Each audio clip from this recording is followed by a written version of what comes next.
Today we're going to be working on a new guitar strap. Check it out.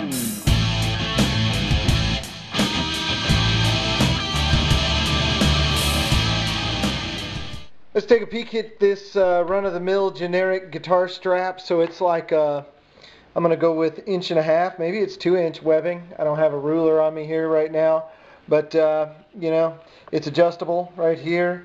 Got a little leather at the end there, so it's just sort of a single ply leather, if you will, just folded over, a little plastic doodad, little plastic adjuster there. And on the other end, very similar type situation.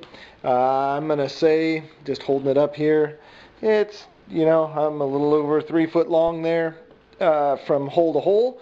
And I have this little magnificent guy. This is my dad's duffel bag from the Air Force, and I've been trying to figure out what to do with this guy. He gave it to me a while back, and I'm never going to use it as luggage to travel. So I have it, and it has a few little doodads on it. You know, it's official. It's from the U.S. there.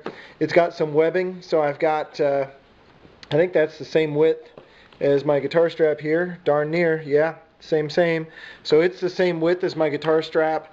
I don't have quite the length, so you can't just make it out of webbing. That would be cheating anyway. It does have this little hook kind of mechanism, and I think it has 4 eyelets around the top of the bag. And then also it has this little, I don't know what that is, some kind of a hasp there for a padlock. Some of these things are really kind of cool, and you know, I would say, as you're, you know, wanting to make a custom guitar strap here, it'd be awfully cool to incorporate them. Little handle would be cool to incorporate, and then of course my dad's name there. Trust me, it's his name and his serial number. You don't have to read that. But anyhow, so I'm going to start cutting it apart, and we're going to figure out how we can make a guitar strap out of this thing. I don't know what happened. I just had a complete flash there. I have an old box with some of my dad's old patches in it. So I went ahead and just kind of gathered them up, and I'm going to take a peek at what looks best. These two are duplicates here, and this particular one here is actually a sticker. He was in the civil engineering division. I don't know why they called him prime beef, but they did. And I always remember the bull as a kid, but just got off the phone with my dad, and he has one of these civil engineering patches in this format with the bull on it. He was also part of the 442nd Flying Air Wing as well. So anyway, I know my dad was an E9 when he retired, so he still is an E9, but these are some of his old patches, and I kind of like this better because they're nice and small. The E9 patch is gargantuan. It takes up your whole shoulder. Then I got Air Force in both the blue traditional and then the combat green. The other piece that I have, here's another civil engineering one. Probably not quite as exciting, but another one here. My grandfather was in World War II, and this is really the only thing I have from him that I've kept over the years. I have a beret that he used to wear. He was a beret guy. Not a green beret, just a beret. He liked berets, so I have one of those, and I have this patch. That's all I have of my grandfather's. And he was in the 65th Infantry, I believe. I think that's what this is. So this patch was actually worn in World War II. It is a pretty worn looking patch, and we're going to put that on here as well.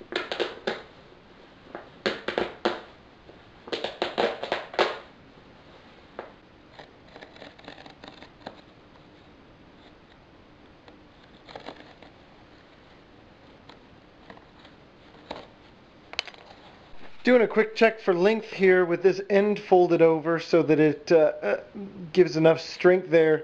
We're, I don't know, 4 inches longer than we need to be. That's strapped in like that. So I am going to put those other grommets up there so we'll have a little adjustability. But that puts us about where we want to go. So I think that's what we're going to go for, is just a standard hook there, and then we'll put 2 grommets up. And then I was just kind of laying these guys out after we get the other couple grommets in place.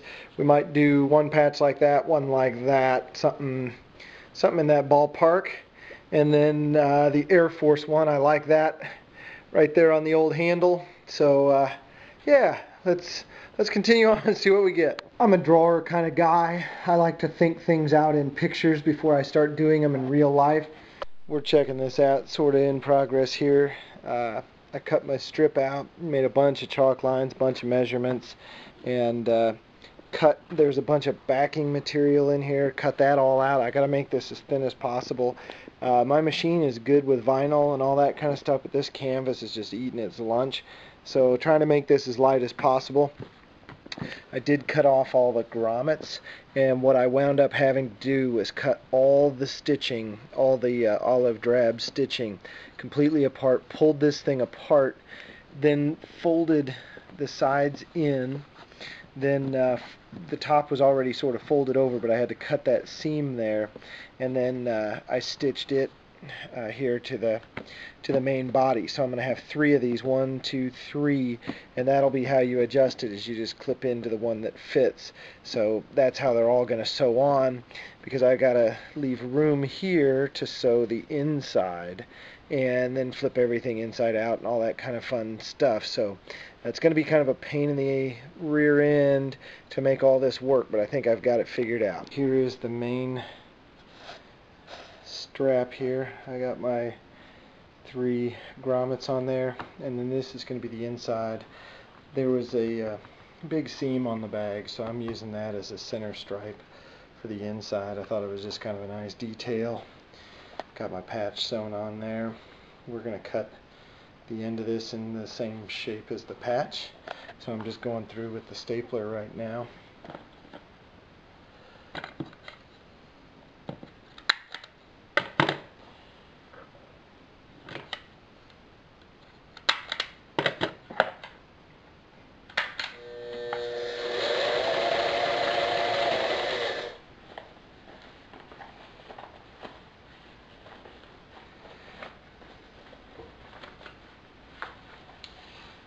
So far.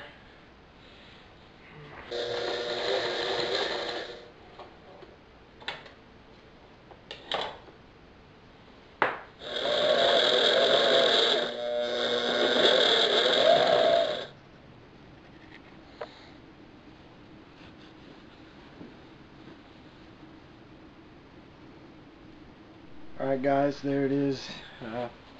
Had to sew those buttonholes by hand. That's not as easy as your grandma would have you believe, but yep, we'll try and bend down there a little bit. We got the handle back there, got our World War II infantry patch there.